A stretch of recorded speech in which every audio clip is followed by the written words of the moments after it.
Hey, it's Donde. I'm here to talk to you today about augmented reality.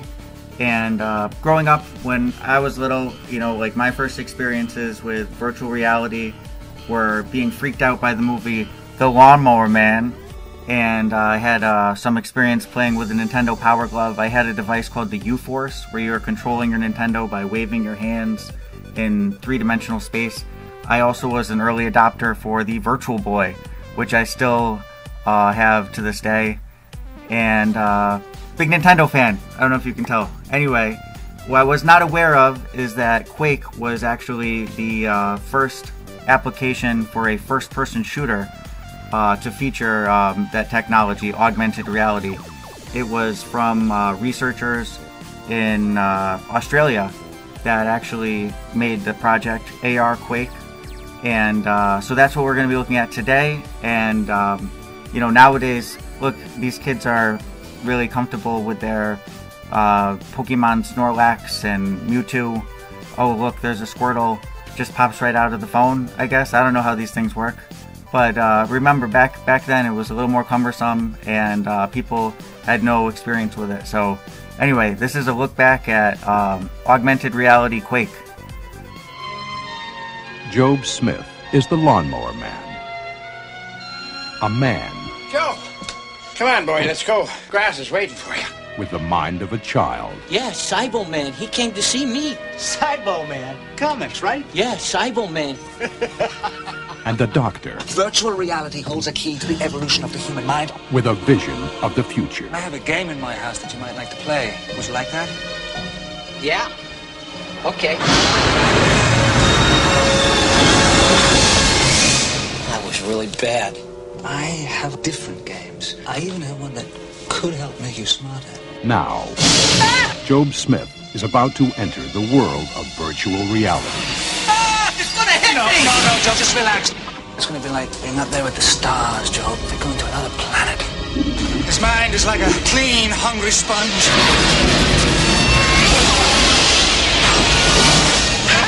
I just graduated to the next level, Joe.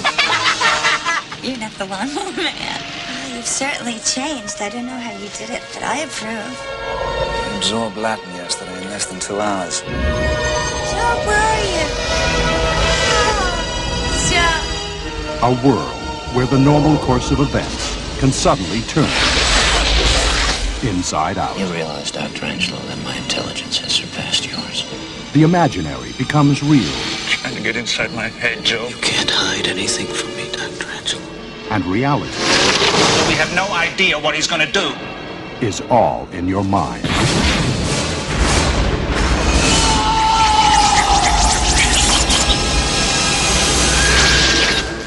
The Lawnmower Man. ARQuake is a modified version of Quake from ID Software, designed for play outdoors using augmented reality technology. Augmented reality is where a user wears a head-mounted display, sort of like virtual reality goggles you've seen in the movies, and the user can see both the Quake game and also the real world at the same time. We modified Quake to take its view information from a GPS and orientation sensor, and so as you walk around, Quake moves in sync with the real world. Monsters and buildings appear to sit in the real world as though they were really there, and then you can play a game of Quake while you are in the real physical world.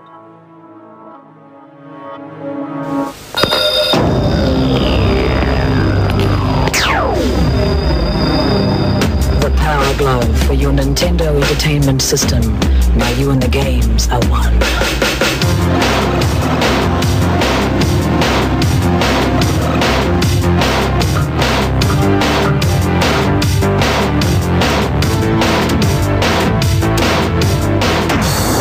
The Power Glove. Everything else is child's play.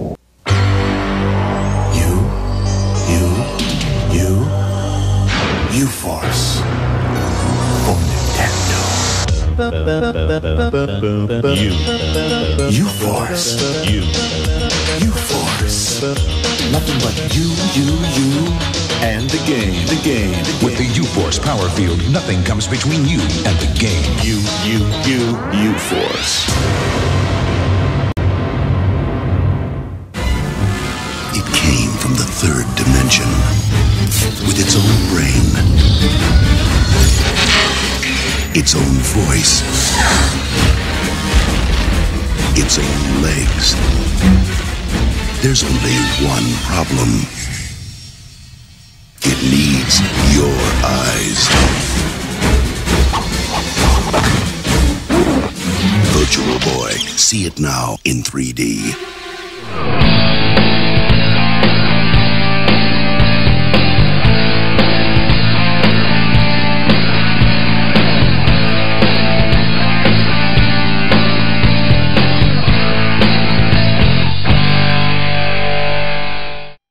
Imagine wearing a pair of glasses that allows you to see monsters in the real world.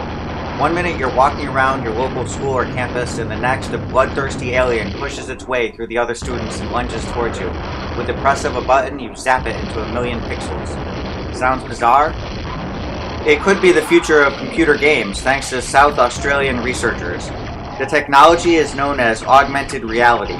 Dr. Bruce Thomas, senior lecturer with the University of South Australia's School of Computer and Information Science, says, "Originally I got interested in the idea of augmented reality back when I used to work for the National Bureau of Standards in the United States.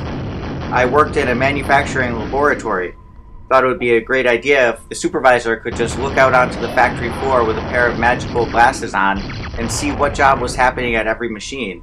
Or alternatively, if a machine was down, then a virtual flag would pop up next to it, and they could walk over and inspect what was wrong with it." Dr. Thomas is developing augmented reality technology primarily for outdoor use, believed to be a world first. He is joined by a group of PhD and honor students, Wayne Piekarski, Benjamin Close, Philip DeBondi, John Donahue, Michael Morris, and John Squires. These are the crew that are developing the application ARQuake, augmented reality version of the video game Quake. The gaming side of the glasses is only a pet project of Dr. Thomas's team. Augmented reality has many more practical applications. By wearing a pair of glasses, architects or builders could show people as yet unbuilt extensions to their houses. Firefighters could locate people trapped in smoke-filled rooms thanks to computer-generated arrows pointing the way. Civil engineers could show council workers where underground pipes could be placed. Doctors could identify areas where surgery or incisions were needed. Helicopter pilots on rescue missions could identify friendly and enemy soldiers. So how does the technology work? People first put on a pair of the glasses, which are see-through computer displays. These are linked to a backpack which contains a wearable computer, digital compass, and global positioning system receiver. The user then walks around in the real world, and all this information is processed. In a game environment such as Quake, the computer will then generate an image, such as a monster, onto the glasses. The monster will start running towards the player, growing larger and larger as it approaches. Coming next, the Adelaide scientists taking on the world, making science fiction into science fact. The ability to look at the physical world, the real world, and simultaneously look at computer-generated information. Now, our next story is virtually amazing, and it's virtually put some of Adelaide's top scientists well and truly on the map. It's all about technology that most of us assume is only possible in the make-believe world of Hollywood sci-fi movies. But it's more real than you think. And by using a very special pair of gloves developed here, it's putting the world right into the user's hands. Rodney Lowe reports.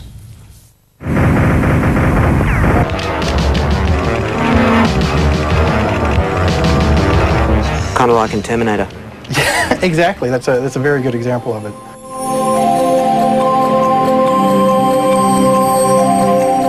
If you want to draw a building, say for example, you will sculpt the building out with your hands. It's more like... 10 years ago, the technology that made Arnold Schwarzenegger the Terminator was pure fantasy.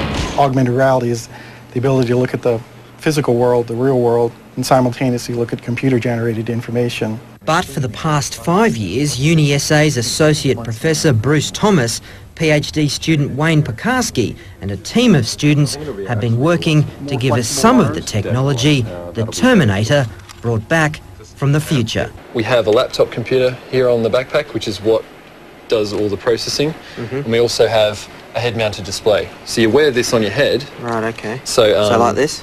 Yep, you put it on your head like that. Yep. And so you can see that when you look through it, you can see my hands through it because it's transparent. And while it might look all they've done is strapped a laptop to their back, the group have taken the first step in making computers wearable and interactive with the outside world. For example, I could be looking at you and then get a picture of your name and where you're working. So far, they've taken the popular game Quake and taken it into the real world, which now looks like this. Using global positioning satellite technology, they're now playing the game outside. Every step and turn they make translated to the game. You could play virtual footy, so you can run around and play whatever game you want to. And the applications aren't all just for fun. So Rodney, it's not all just fun and games and going out and shooting things. We're using this for visualization of architectural buildings also. So practical applications. Yes, a big thing about that. So one thing you could do with this is model the new extension to the Endeavor College here. So we could look at what it would be if you had a 5-story building or a 10-story building. That made possible with these special gloves developed at the university. They've got little wires on them, they've got metallic tips, and what happens is you put them on your hands and you can control the computer using these gloves. A head-mounted camera recognises the movements of the gloves and the computer records those movements. The actual gloves and controlling the computer outside using hand interactions that are natural is something that hasn't been done before. So the practical applications in this arena are limitless, ideal for architects, engineers and town planners. And it's hoped the bulky backpack with some corporate support eventually will just be part of your business suit. I think the computer will, in 5 years, be able to fit into your pocket. Well, they're doing some great work, but I think they're having a bit of fun at the same time. Question. Does augmented reality Quake work with multiplayer?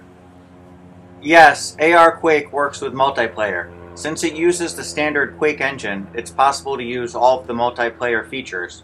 For example, you could have 2 people outside playing against each other with a wireless network, or 1 person outside playing against a person indoors on a desktop machine. You should note that the person on the desktop will always win, because when you use the mouse, you can turn and run at a rate which is much faster than is possible in real life. When running around outside, it is not possible to move at the same speed as on a desktop. And if the monsters are too smart and too fast, they will always beat you. In ARQuake, we use monsters which are intentionally slow and not too powerful to give the player a chance to actually beat them.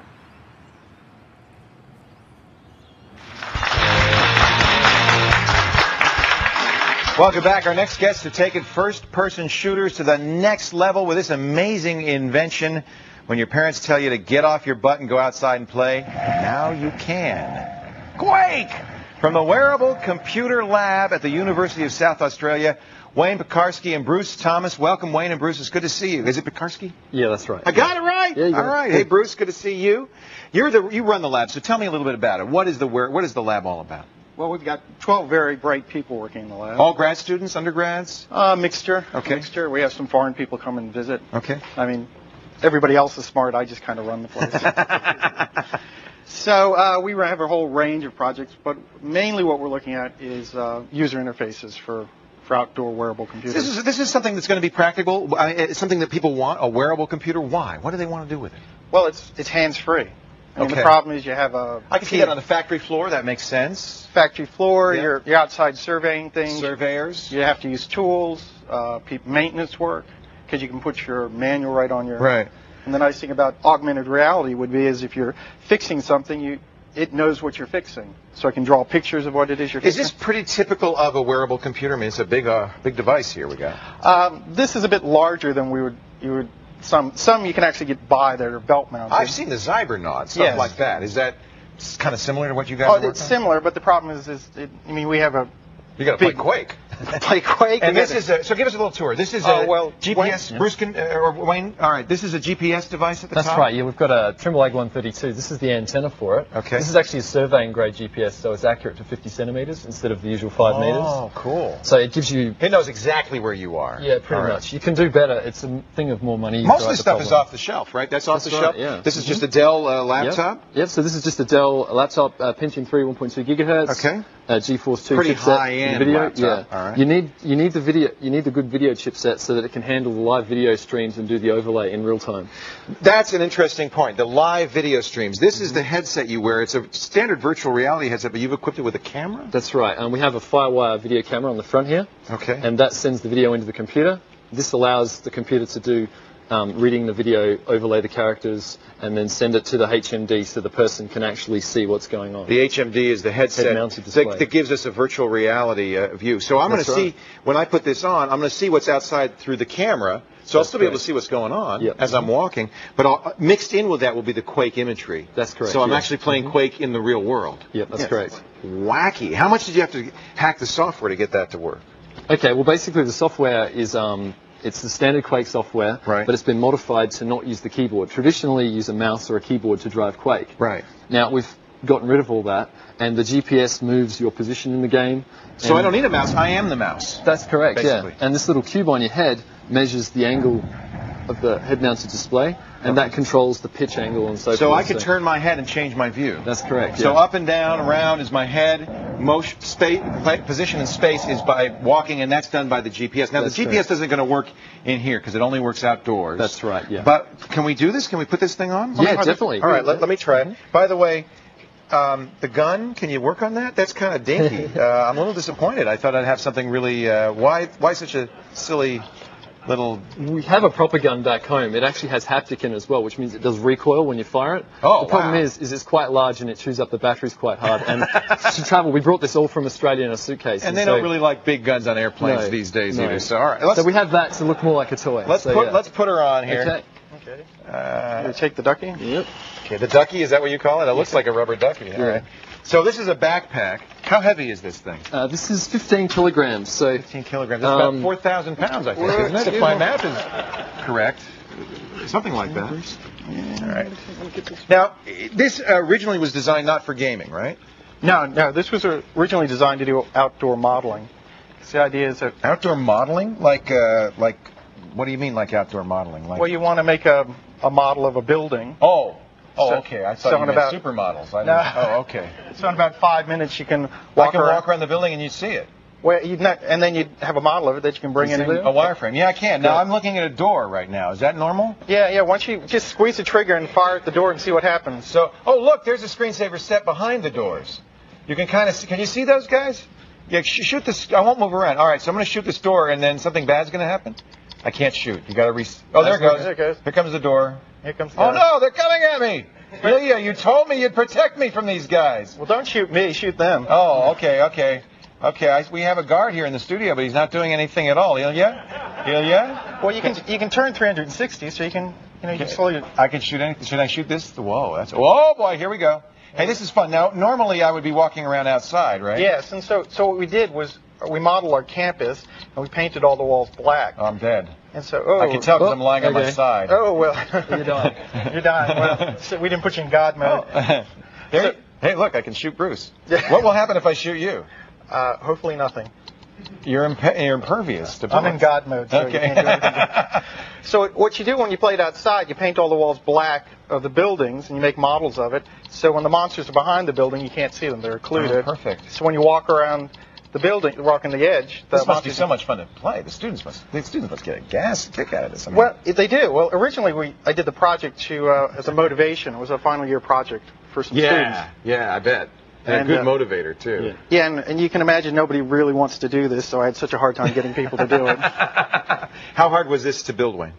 Well, this backpack here is sort of like a fourth generation design. We continuously refine them. We've built new ones. You do the plexiglass custom to... No. What happened, we used to design our own backpacks, but then the people from the local defence people in Australia came and helped us out. And so this one here is called Endeavour, which is a design that we've built jointly with the DSTO, which is a place in Australia. So the Defense Department would like to maybe use this for training? Yeah. Well, one of the things we think would be interesting with the Quake game, actually, is if you want to simulate like a town, you're going to walk through the town, you quickly go out and throw some buildings down in the proper place, right. And then you can walk around, you can count steps, saying, well, it takes about 100 steps to walk to this place, and look for different things. We think it's a great opportunity. Great for police training, for any kind of combat training. I mean, now, if I'm playing with a guy who's wearing a suit, we can shoot at each other, right? You can actually have more than one person playing this at a time? Well, we've done that, not with 2 backpacks, but we had somebody inside and then somebody outside with a waveland. Oh, and that would be so much fun. And so, but you can't shoot the person, you just shoot their avatar. Yeah. Right. Well, okay. Can you work on that later? Yeah. Well, I don't know. Maybe. What's the future hold for this kind of stuff? What's coming next, you think? Well, we think actually getting multiple people working, because what we want to do is we think it's a great collaboration tool. Yeah. So imagine, you have someone in this disaster scenario we have. So a bad thing happens, you run a bunch of people out there. Yep. So you have people with these backpacks. Command and control could be hundreds of miles away, seeing everything they're seeing. And as they build models and annotate things saying this is busted, this road here's blown out or whatever, or washed out, the drawn you get lines. A complete computer simulation of what's going on. It's great. Well, while we're talking about that, I've just got these gloves. I'll just go and grab them. Oh, yeah. What are the gloves for? I saw those. Okay, what happens is... so this would work with this backpack, too? That's right. I mean, let me holster the duck. This backpack here... Is that a duck in your pocket? Yes. This backpack here is quite overpowered to play Quake. We can strip a few of the things out to do it. This is... I mean, of course, we don't to do more. In other words, I mean, we don't really do well at university just making games. I mean, we have to do some real work. We'd like to play games, but yeah. So anyway, as part of the research work I've been doing for my PhD, me and Bruce have been developing modelling systems to run on this backpack. So these gloves are sensor gloves? That's right. Yeah, what happens is we have wires on the tips of the fingers. That's very cool. And we also have a little marker on What's the next stop for the backpack here? Where are you going next? Seattle? Yes. There's the 6th International IEEE Wearable Computer Symposium. And you're going to show this. We're going to be demonstrating this. There'll be a lot of people walking around like this? Yeah, well, we were at a conference about a week ago, and everyone was really interested in having a look at it. This is so good. Wayne, Bruce, I thank you so much for coming by. The 6th IEEE International Symposium on Wearable Computers is coming up in Seattle. That's where you could see this next if you go to that. And for more links about it's called the Tinmith, right? The Tinmith is the name of the modeling software. ARQuake is the name of the Quake game. And the Wearable Quake project. Yeah. That's cool. You can find them in our show notes at thescreensavers.com. So the question is, now it's 2018, and what does the future of augmented reality gaming, especially in terms of first-person shooter application, look like? Well, interestingly enough, Rocket Jump has a pretty cool idea of what that could be. Take a look.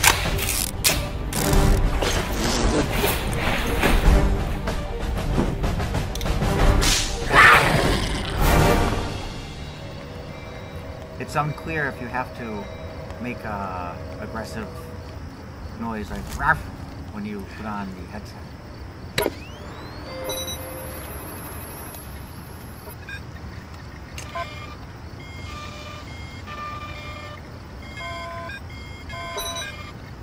I'm loving it.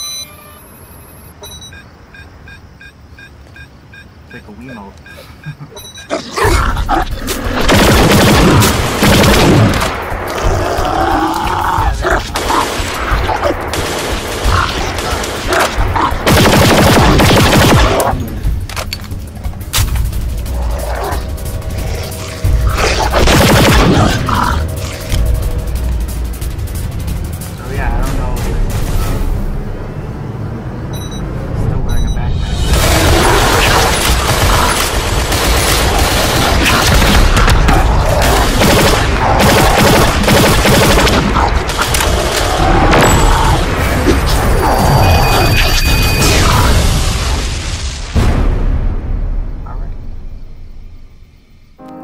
Digital space, you can be anyone, you can be anywhere, you can be anything. Working in interactive media, there's no reason that the content has to be stuck on the cell phone. I think it can pop off into the real world too. To be able to paint and sculpt things in 3D space, I was like, this is something magical. This is going to change the world. with augmented reality, it's great to be able to create a VR piece and import that and be able to show people in real life. They don't have to hop into a headset. My piece for the Festival of the Impossible is called Descent. You can bring things off the screen and into the real world, and you can really cause this sort of amazing effect in people where they don't realize how this is possible. It could be in a gallery or it could be on the street, so getting people experiencing something hands-on is important.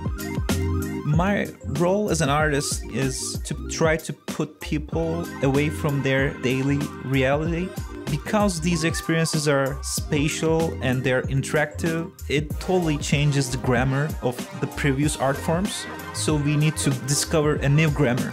I think what this will do is allow more creators to jump in to help define what this creative space might be. As a woman, as a person of color, like there's certain opportunities that I'm allowed in a new space that I might not be allowed in a different space. Everyone will be experimenting and trying different things. I think that's the exciting part. Now we have all these new technologies to get out of the screen and bring those experiences into physical spaces as well. When I first did that, it was like an epiphany. It just became a lot of fun to push the boundaries of what is possible.